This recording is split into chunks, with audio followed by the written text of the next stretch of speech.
The conventions have concluded, but many are still talking about how the pandemic changed these traditional events. Tonight, we're joined by a man who's worked in production for some 30 years and actually produced a couple of GOP conventions. He's also on the executive committee of communications for the USCCB and has covered the Pope. Philip Alongi is here to give us his take on the unconventional convention. So, Phil, there was a lot of talk about how slickly produced these virtual conventions were without many hiccups. What did you think? I was pleasantly surprised to see how well both of the conventions came off. Having seen how much is involved in putting these things together, and given how the goalposts kept getting moved and you never quite knew where the pandemic was going to be and how everyone wanted to keep it structured, etc. And very quickly, for your audience so they understand, there's a group of people that work on the convention. When I did the 2012 and 2016, a year plus earlier is when we started the process. Wow. So oftentimes the planning is very far along until the candidate is known. In 12 and 16, when again with the Republicans, we did not know that Mitt Romney was going to be the nominee, nor did we know Donald Trump was going to be the nominee until very far along. So you need to be pretty far along in the process of getting this done. So I can imagine what these folks were going through: pandemic, no pandemic, the crowds, no crowds, etc. Yeah, so definitely it's a lot of planning for a traditional or a virtual convention, but I'm sure the virtual conventions have their own challenges. A lot of people working from home. Does it take more staff or less to produce a virtual convention? I'm going to go with that. It probably takes less, but have to understand the challenges now end up being things are out of your control.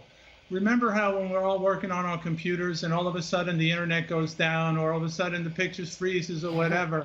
Right. Now you have something that's completely out of your control because you're no longer using either a dedicated fiber line or a satellite truck to do these things. So these folks are now dependent on people coming out of their homes or factories or whatever. And I know someone that's putting a virtual reality studio together on the technical side, and he had to wait 2 months in order to get a fiber line installed in his home because that's how backlogged they are currently in the communications business. Wow. So do you think this is the way conventions will be from now on, mostly virtual instead of traditional?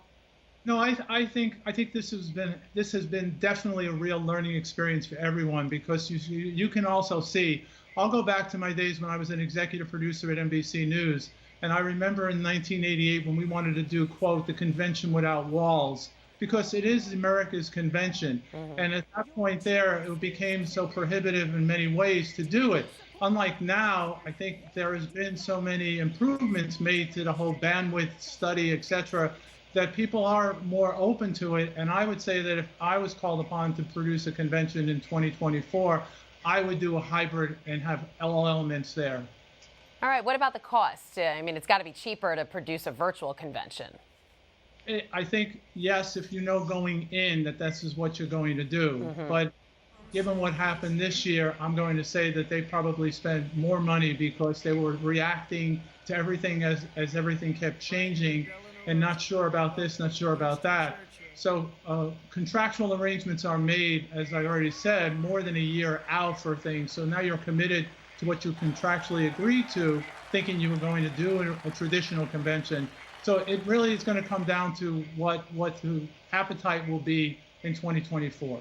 And do you think with virtual conventions, news stations show less of a convention? Maybe the commentators are talking over some speakers. How do you think they decide which speakers to interrupt and which ones to show?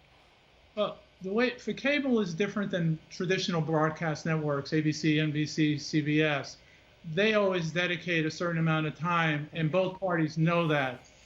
So going in, everything is time. One of the most critical things that I had to do in 12 and 16 is to make sure that the 10 o'clock hour was protected, so the networks, A, got a little time to do a setup, and B, that speaker was out there. Now, how long they ran beyond that, no one knew. As the old saying goes, once you have control, you're in control. All right. Interesting stuff. Phil Alongi, longtime producer and CEO of Alongi Media Solutions. Thanks for being here. Thank you for having me, Christine. Appreciate it.